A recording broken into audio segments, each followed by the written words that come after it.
Namomroblema rin ba kayo sa walang katapusang tagas ng mga Mio nyo? Ginawa nyo na lahat. Ito, bago na yung o-ring dito, pati dyan.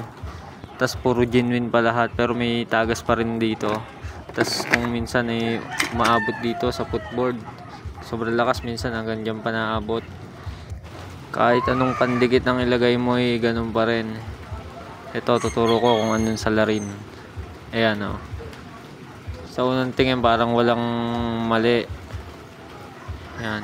Ito replacement to. Madalas to mangyari sa mga replacement na cover. Ito yung banda sa exhaust cover. Ayan o. Kung titignan mo wala. Pero ayun o.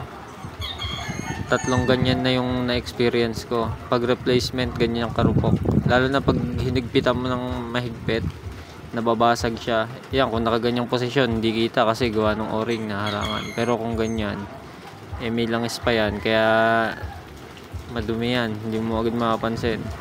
Kaya double check nyo yan ha, lalo na pag replacement. Kasi kahit anong pandikit ilagay nyo dyan, wala. Tatagas at tatagas pa rin yan.